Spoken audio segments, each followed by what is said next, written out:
So we just watched Avatar: The Way of Water. It's me and Mud on this review. Hello. And we are about to give our full thoughts. Now, going into it, I want to hear your thoughts on your experience with, say, the first Avatar and going into the second one. All right.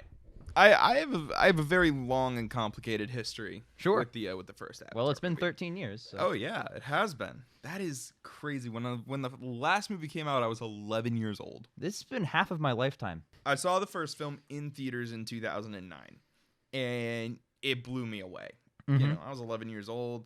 I was really starting to get a hold of like what film was. Sure.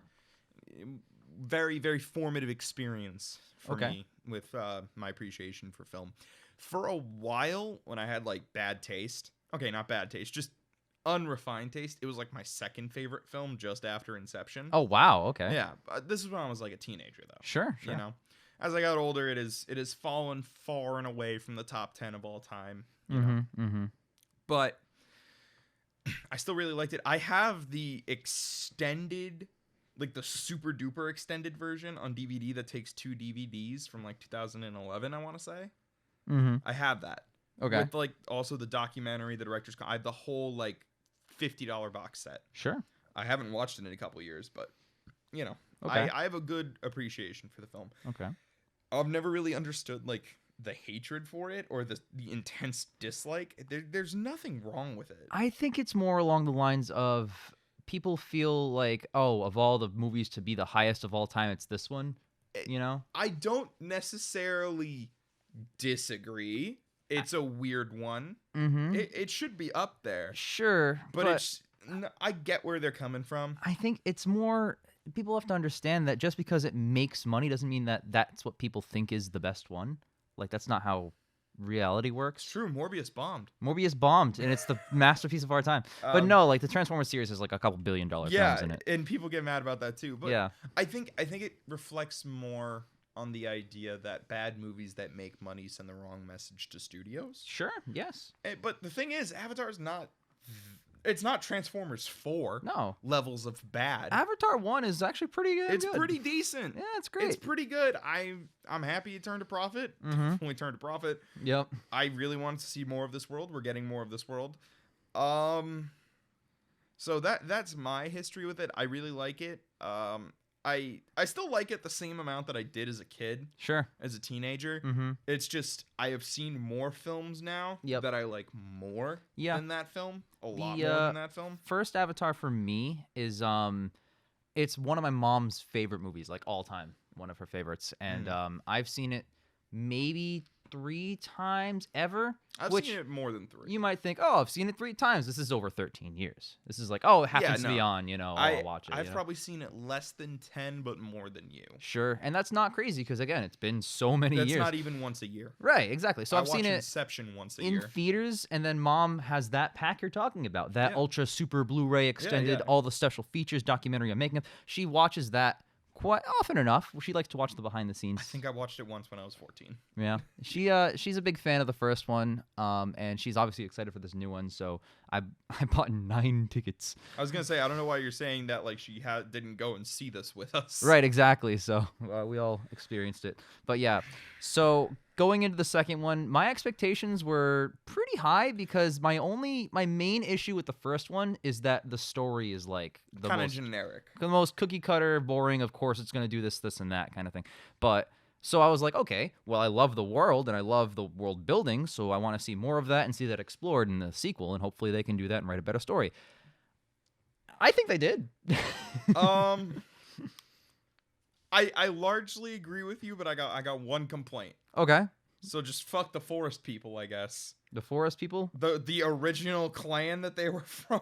Hey, you know what? Save the forest. They did not get...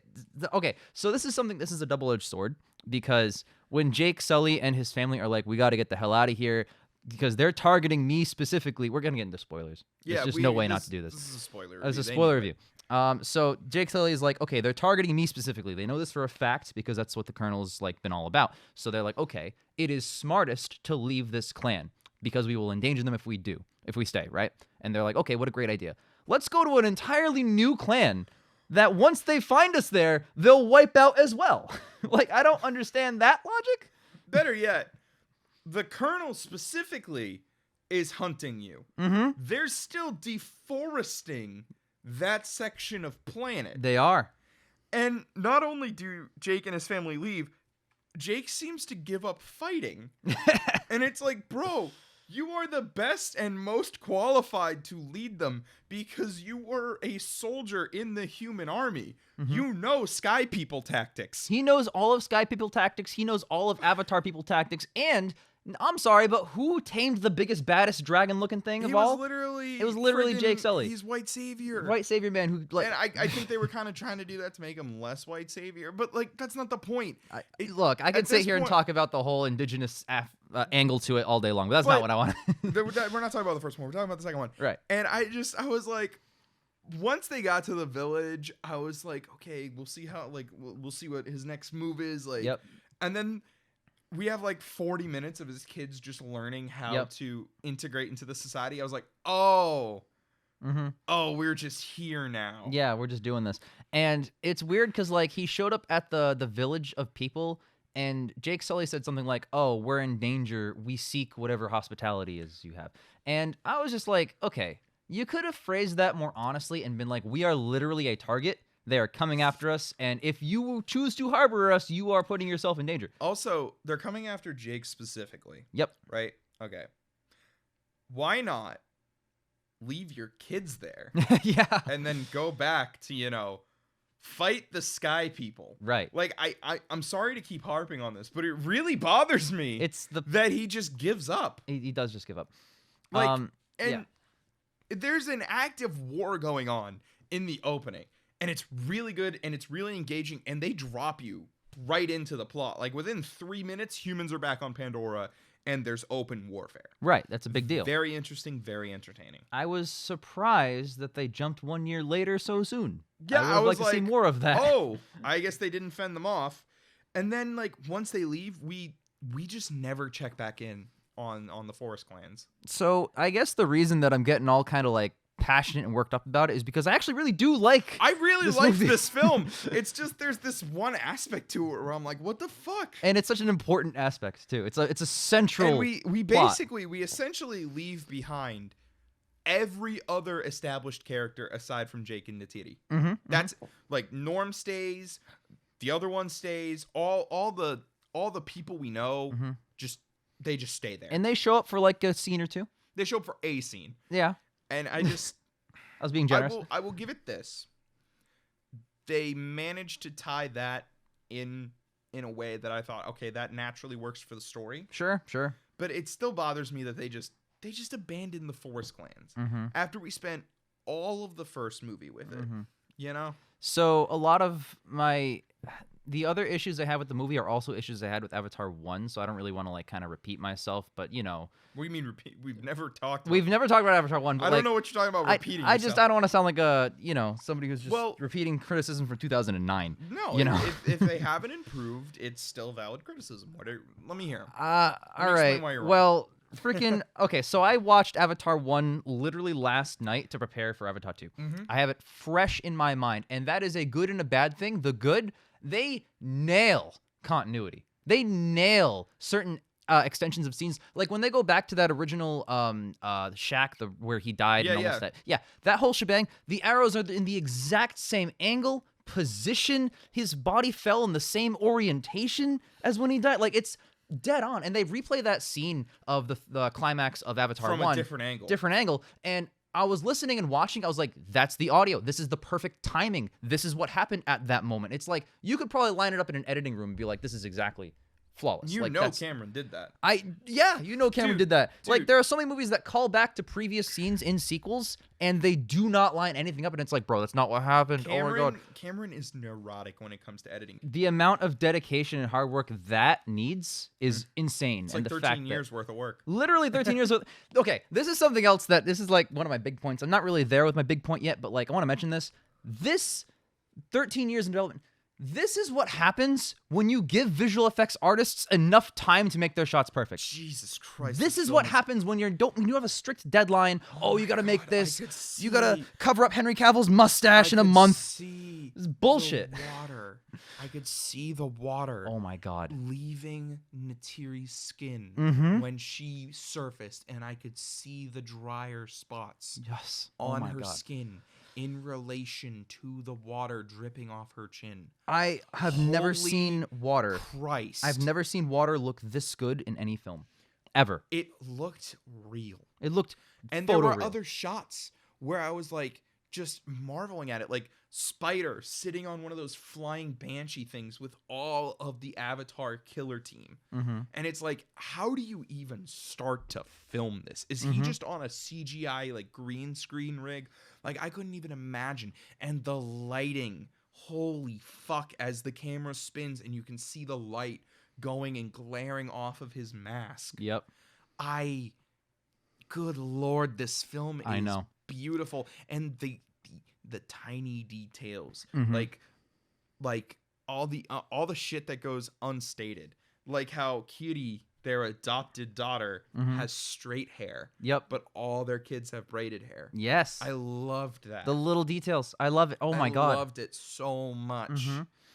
There are a lot of moments where okay, so to exit the movie for a second, James Cameron has recently been talking a little bit of smack at other franchises, mainly Marvel. He's all right. He's like, okay, well, my VFX are better than Thanos, blah, blah, blah. And I read those articles and I was like, okay, you got a bit of a mouth on you. But then you watch this and you're like, all right, if anyone's going to be able to smack talk those people, it's this fucking guy. Yeah, but don't be a dick. Don't be a dick. Come on, man. We're all in the same industry We're all the same, we're all on the same side, movie-going people. Same team, guys. Same team, exactly. So, but like... You're right, but you don't got to be a dick about it. The thing is, like, James Cameron, yes, he's one of the few people in the world who can back it up. Nolan could back it up, but like...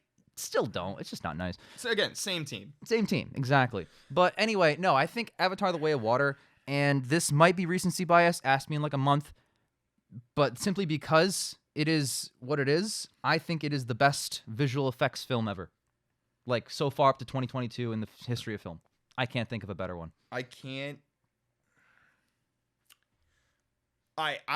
This might be recency bias, but the only thing that I can think of to even like swing at you with is ironically Dune from 2021.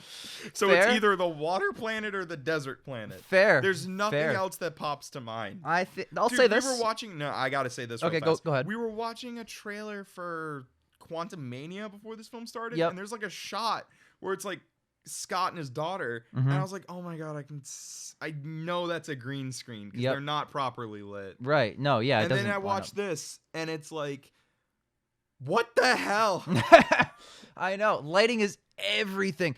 Those shots where they elevate out of the water and you see the freaking, when light goes into the skin and diffuses and your skin turns a little bit red when that happens, and that's happening all over their bodies. Christ, but they're blue, so that's an added component, but it's still there. It's still there. Oh my God, the amount of fucking time and detail that they put into this movie. The blood in this film looks so good. It's so good. I think a lot of films don't nail just how viscous blood is. Blood is very viscous. It flows. It's also a very specific shade. If you make it too light, it's clearly fake. If you make it too dark, it's clearly fake. You need to get that right amount.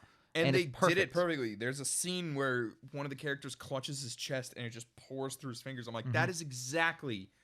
You nailed it. Yep. That is exactly what blood looks like when it's flowing. And me saying things like, oh, hey, this is the best looking film ever made.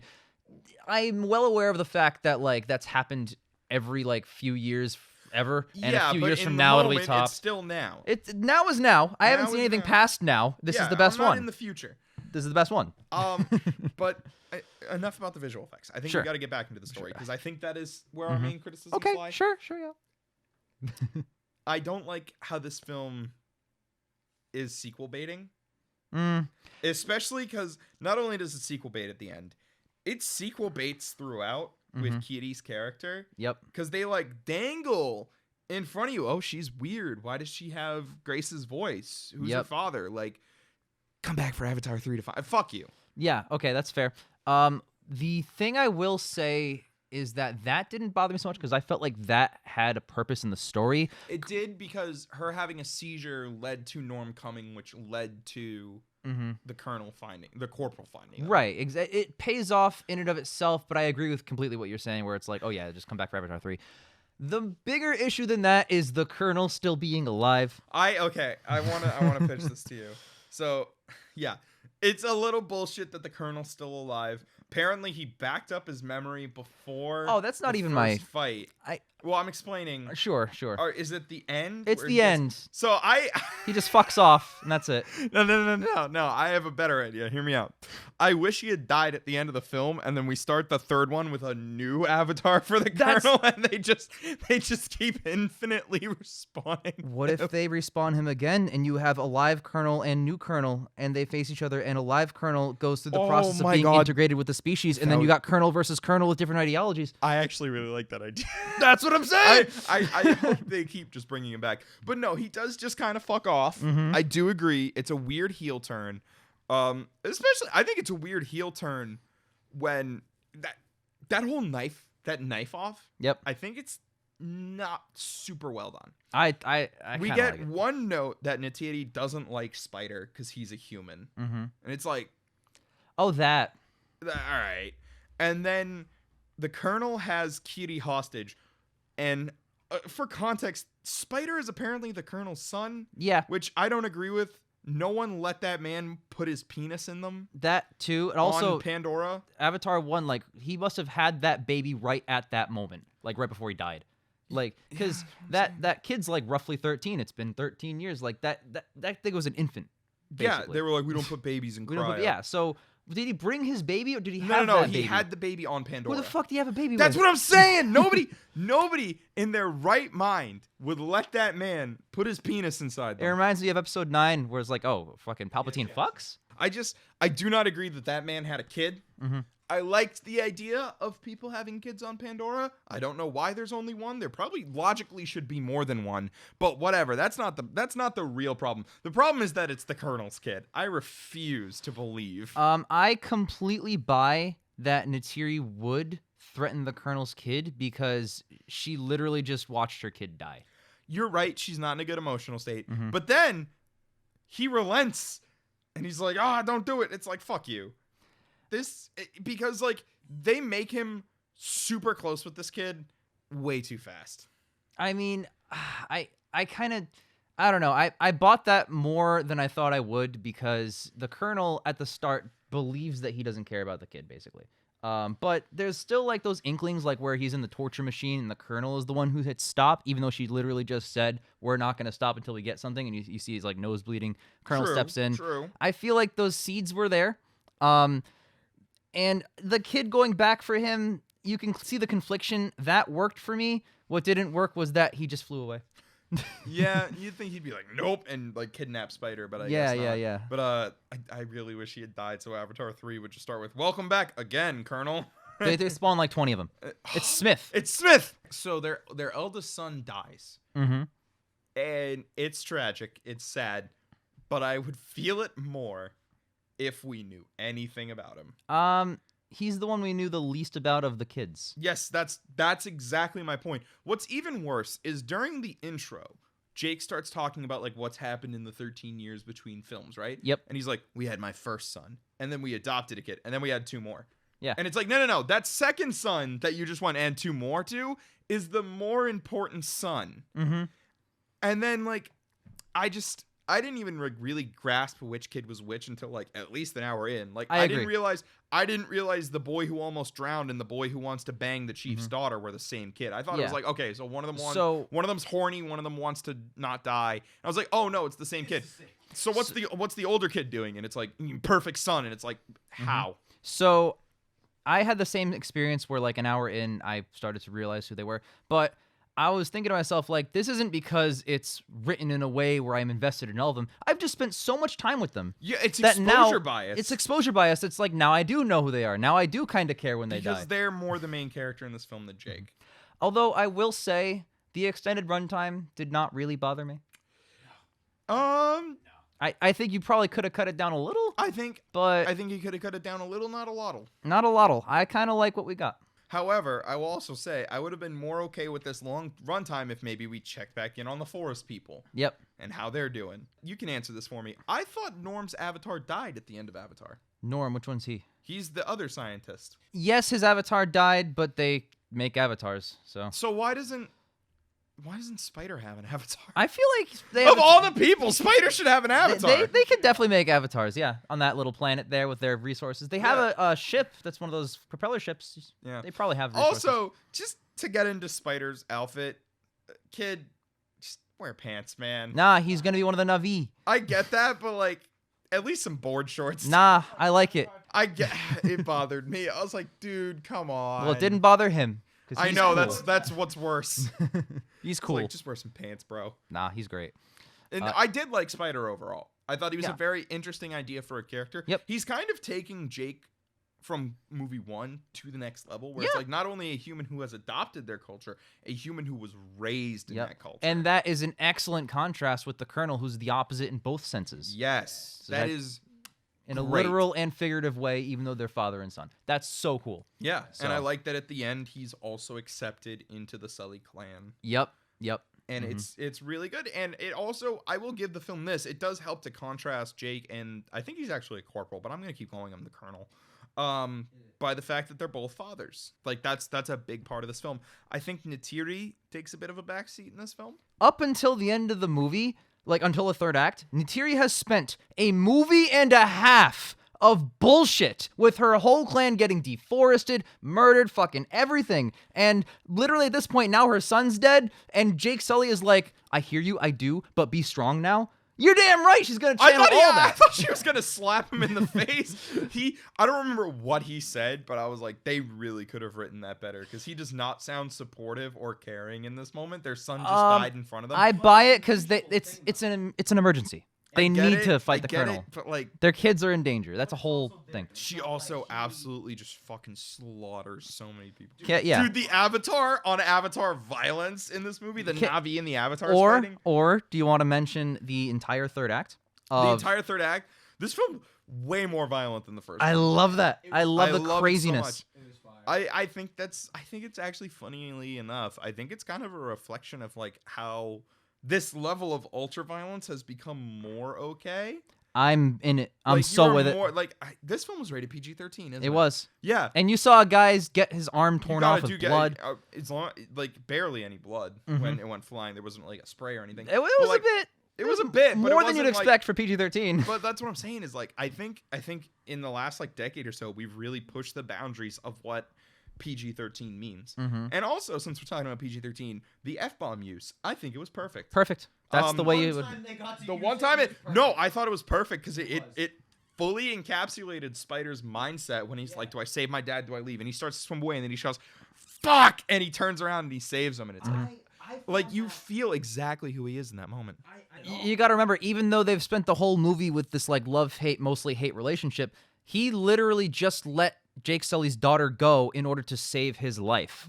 I think it works. I think it overall with works. that scene justifies it. Were it not for that scene, I'd be with you. I also like that, like, I almost feel like Spider's not really sure why he's doing it. But there's just something inside him where it's like, morally, Yep. I can't do this. Yep. I think something like that separates him from a lot of the hunters. Yeah. Because honestly, like, I'm thinking back on the film, just kind of really replaying it quickly in my mind. I don't think Spider kills anybody. Yeah, I agree. He sure punches some fools. He punches the shit out of people.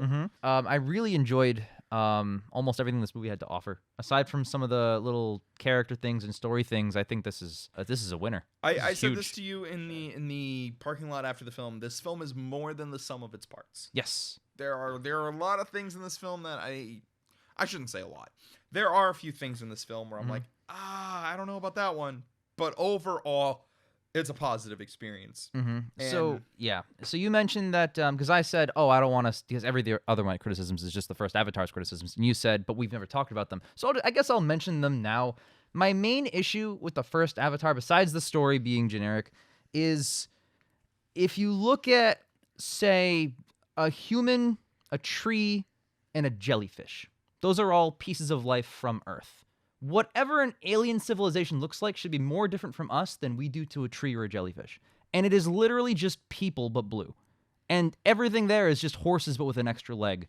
And trees that look the same as our trees. Like, it's the same. It's just Earth. Yeah. It's I fancy like Earth. Earth. It's fancy Earth. It's just like They were basically just going whaling in this film. yeah, they're just and now this is an extension of that where they just have whales where it's like the same fucking thing. Like, I have not seen one creature in either of these movies, which is almost 6 hours. No, it is exactly 6 hours. I have not seen this 2 movies, 6 hours worth of content where there's a creature that does not more than 80% resemble an Earth creature. I want to see something wildly different, something alien, genuinely alien, and I have not seen that at all in these movies. I'm not that bothered by it, is all I will say. I hear you. I understand you. I'm not disagreeing with you. I'm just saying, for me, it's not the same level of like. Sure. That's all the input I can give you is just. I look for the reason, and the only one there is because people are more marketable to people-looking things, I guess. Yeah. You know, We're- you can't we like sell an familiarity. insect Yeah, no. civilization. I do understand what you're saying. I don't really have anywhere to go with what you're saying, so I'm just.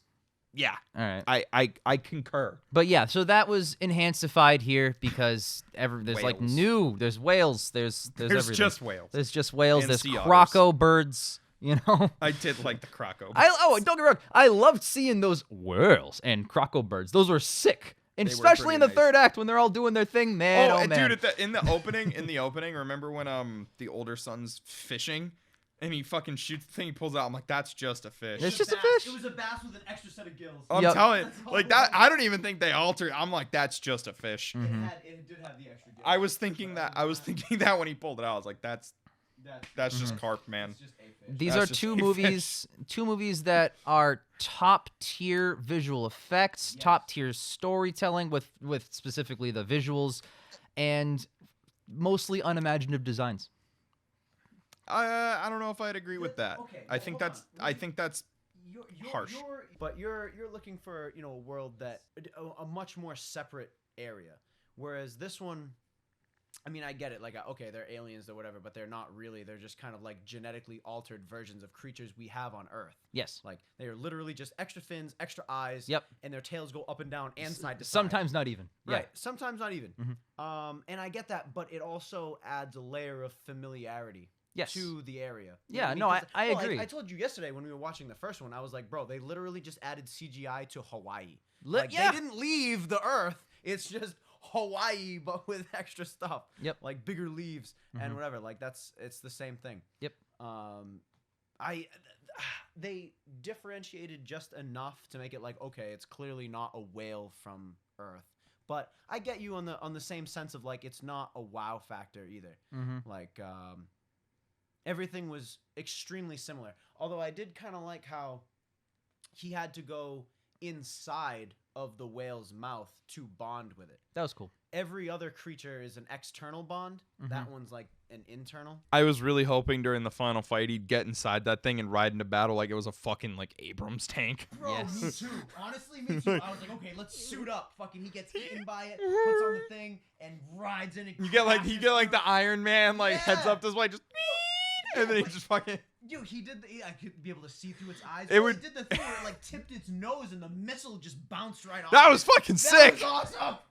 Anyways, Yes. Oh yeah. Anything with that whale attacking the harpoon ship. I have one more criticism. Okay. So like the film spends a lot of time like showing how Sully's kids are adapting to the way of water. And one of the things is like they learn how to hold their breath for a really long time. And then at the end of the film, the tension is that they're on a boat that is capsized deep under the water. And apparently Natiri and Jake, who we haven't really seen much of in the village, even though Jake was like, we can adapt, have not learned how to hold their breath for a while. It bothered me because like the tension in the scene is like, oh my God, the boat's sinking, the boat's sinking. I'm like, we've literally spent the whole film being shown that these kids can hold their breath for like 20 minutes. Yep. This isn't a problem. And then they're just out of nowhere. They're like, Jake's like, I can't hold my breath that long. And I'm like, you of all people can? Well, You're okay. fucking Mr. Adapt to everything. I would say to that defense that he just got the living shit beat out of him at that moment. I do understand, like, he just got the living shit beat out of him, so maybe he's, like, struggling to breathe. That makes sense. But, like, Natiri, I'm like, what have you two been doing? Well, because I'm not done. I'm sorry. There's so many scenes in this film that are like the kids go off and fuck around, and then they get in trouble, and then Neytiri and Jake come sprinting in. They're like, it's the kids, and it's like, what are you doing? Mm-hmm. What have you been doing? Well, Neytiri and her were kind of lost in that mode. Like, they didn't know how to get back, which is why Grace led them back with all the lights. Yeah, but Neytiri also needed the butterfly wings to breathe better. Yeah. Well, yeah, I mean, That sentence makes sense if you've if seen there's the film. butterfly wings to breathe better near Yeah, you, why you're gonna not use them? it rather than not use it? I just feel like the tension at the end of the film is, oh my god, they're gonna drown, and it's like we've literally been shown this entire film that takes a concerted amount of effort. Honestly, if we were to rocket directly towards the out of 10 scores, God, if it was any other movie, I'd probably give it like an 8. But I think I was so floored by the visual effects for how consistent and how long they were on screen and how bedazzling. I have to give it a 9. Yeah. I can't go less. It's too great. Yeah. It's just too much fun. Yeah. I came into this sure I was gonna give it an 8. Mm-hmm.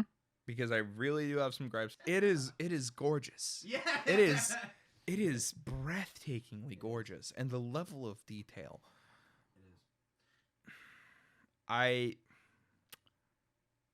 gotta go with a 9. Yeah, you're right. baby. I was set on an 8, but Yeah. there are still a lot of gripes with the story that I have. Mm-hmm. I can't stress this enough. I really don't like that they just abandoned the forest people. It feels like a drop plot point. Sure. Hope we see them in Avatar 3. The movie itself, visually, like Jake was saying, is fantastic.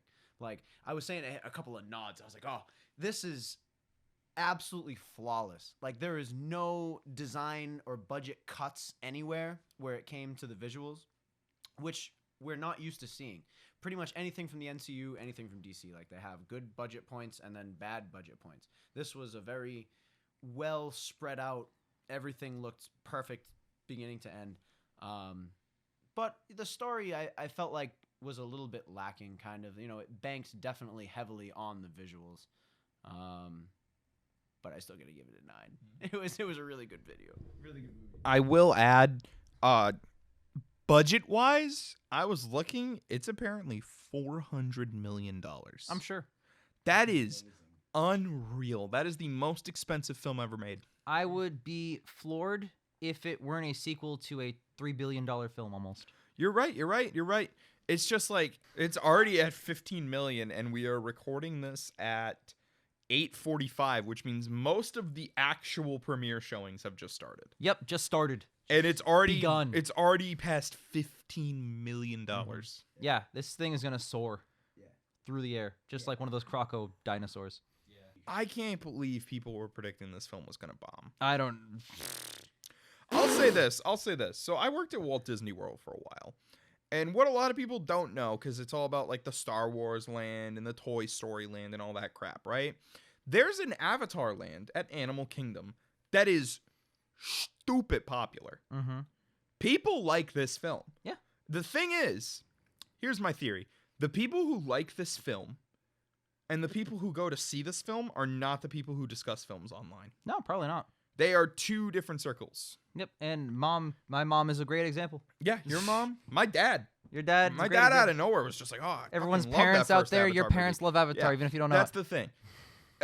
Film people, online film people, like 3 films. Yeah. All right, they like American Psycho, Fight Club, and The Matrix. Drive. Also Drive. I'm gonna rephrase. They like that. They like American Psycho. They like Fight Club, and they like Drive. That's it. And that's it. And that's all. Those are the 3 films that they talk about forever and ever. Yep, that's it. And they ignore the fact that like movies make money on the people who go to see movies twice a year. Also, none of those 3 made a shitload at the box office. Exactly. Not even like anywhere near blockbuster numbers. And I bet those people are fucking seething that this movie is going to easily make more money than Drive. It'll make it in its fucking sleep. Listen, It's man. probably already made more And money you than know Drive. what? I haven't seen Drive or American Psycho, but I like Fight Club. That's a really good film. Seen all 3, like all 3. Nice. I thought you, for a second there, I thought you meant all 3 Fight Clubs, and I was like, what? The whole trilogy. Yeah. No, of those 3, you might hate me for this. Fight Club might be your least favorite of those 3. Yeah. I haven't seen the other 2, so I can't agree or Psycho's disagree so fun. with you. I love Psycho so much. I've heard good things. Mhm. But my point is, there's a difference between film people who discuss film online Right. and then the general going audience. This thing is gonna light the box office on fire more than it already is. Yeah.